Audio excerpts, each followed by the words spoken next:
Hey guys, welcome back to Nature's Cadence Farm. We're on location here at Granny's house, and we're going to be working on our Bayou 220, again our Kawasaki KLF 220. And today, this is an exciting one actually, we're going to be working on changing the starter out, putting a brand new starter in. So the brushes have gone out in our starter and it won't turn over.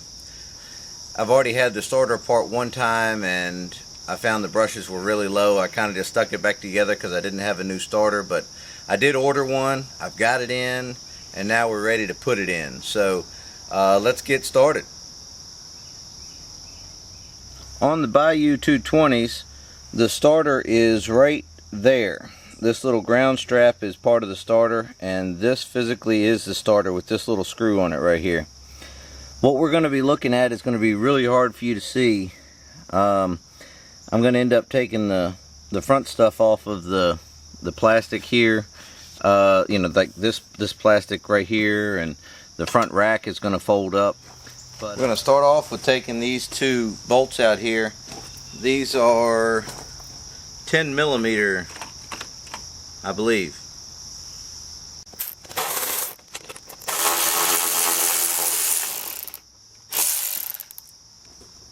You take those two screws out and this just folds up and out of the way. There's a couple of 10 millimeters here that hold this plate on for the, I think it's called the CID, but the ignition module.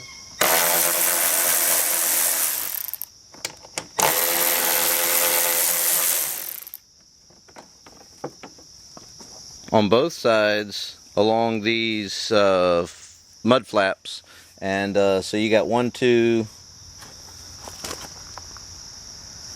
two of them only need to come out, so it's these two right here.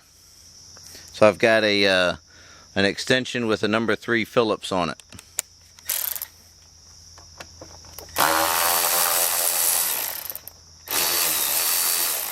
And they do have some little nuts on the back, or they should. So I might need to get a wrench for this one. The nuts on the back side are a 10 millimeter. I'm just going to hold this as a backup.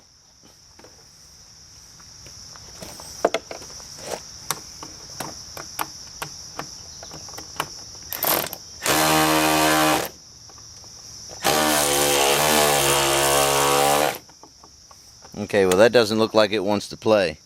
So we're going to have to figure something else out. We're going to try using a ratchet with the 10 millimeter and then the screwdriver on this side.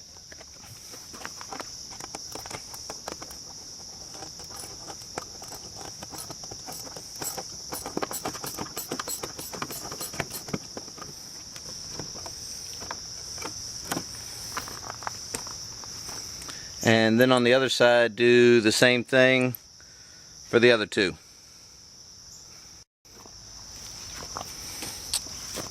Back on top here, we've got, you should have two.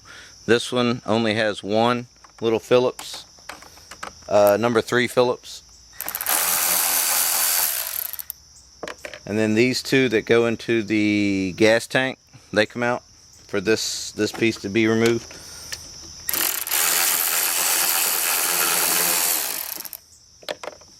And they're number 3 Phillips also.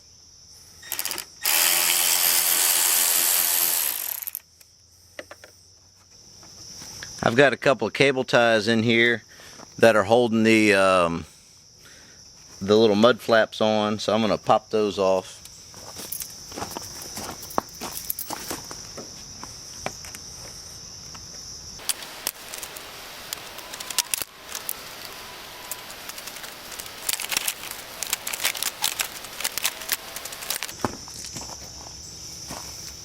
Just pulling everything off so I can get to the exhaust of the engine. That needs to come off, and to kind of show what I'm doing. First thing is to get the exhaust pipe off. There are two 10 millimeter nuts that go onto studs and we need to get those off.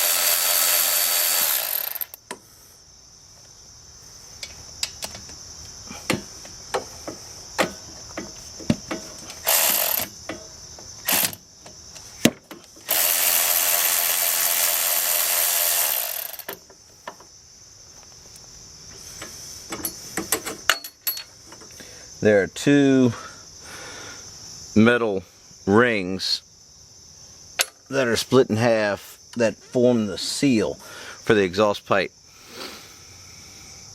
Next is to go around the backside and loosen up the clamp that goes to the muffler. It's going to be kind of hard for me to show you this, but here's the clamp right here that needs to come off. Okay, it ended up being a 12 millimeter for this. I'm going to go ahead and pop it off without the camera because it's really tight in there. Here's a little bit better shot of what I was working with. So it's a 12 millimeter. You loosen up the clamp and the whole thing pops out. Next up is we've got some 10 millimeter bolts that have holes in them, and what these do is carry oil from the crankcase down here up through these tubes to the top end of the engine, and also toward this side too. Both of these lines need to be removed in order to get the starter out, which is right here.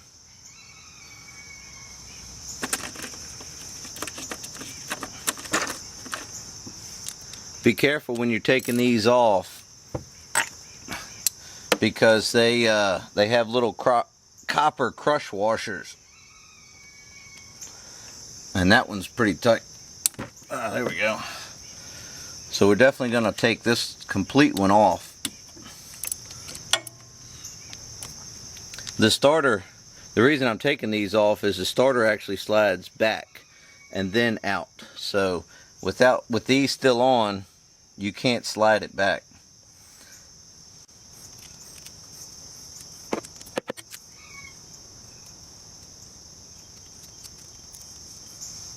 Be really careful with these when you take them off. You can see I've kept all of the washers in place. There they are right there, and that one right there, and then obviously the other side has some on it too. So I'm just going to set this over here in a safe place on the workbench and come back to it later when I get ready to put it back on. We're going to pop this one off now. It's the next one on the crankcase down here.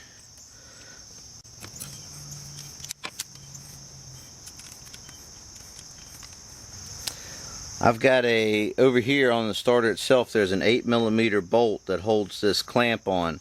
I need to go ahead and get that off so I can get that tube out of the way.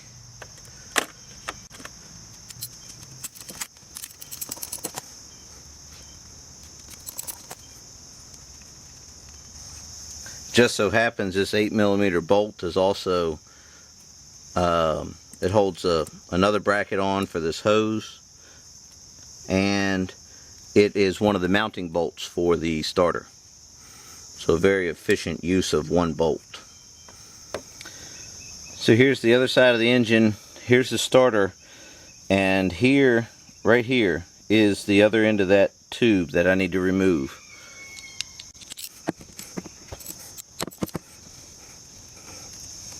Again, being careful not to lose these washers.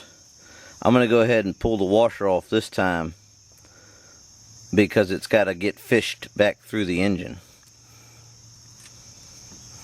So there's one of them. And then here's the bolt in the other one. So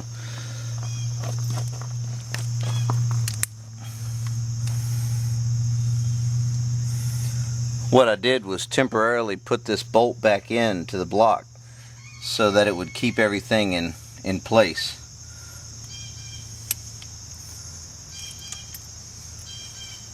See, I just dropped a washer there. Keep an eye on it as it falls so you can kind of track it down. And here's the tube coming on out of there. Now that's over in a safe place on the workbench. Next up, we've got a nut here that holds the electric line onto the starter. So here's the next thing to do is to remove this nut off of the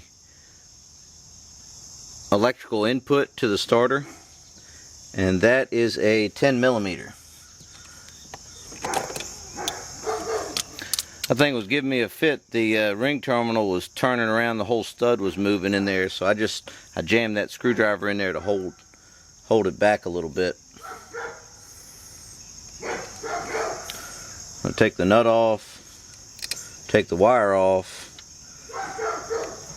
Now we got to take this 8 millimeter bolt out right here, that the last bolt holding it to the block.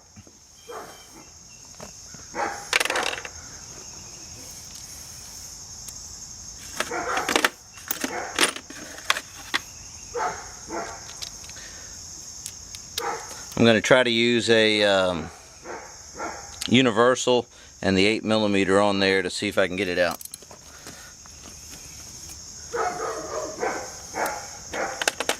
It would help if I actually got the 8 millimeter.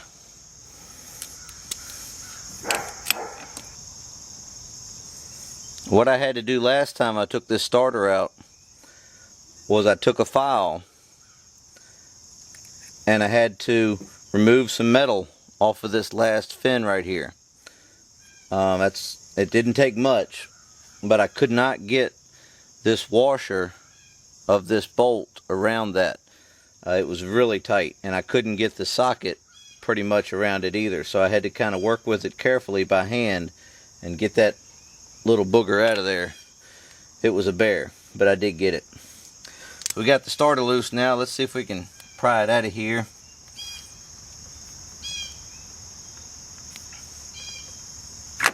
There it goes. Yours might not come out that easy. I found when I had this thing apart the last time, the whole bottom of this starter was completely full of gunk, and down inside of this little valley right here was just completely full. So I really had to pry and pull on it to get the thing out of there, but I did end up getting it out. So here's the old one. Let's get the new one.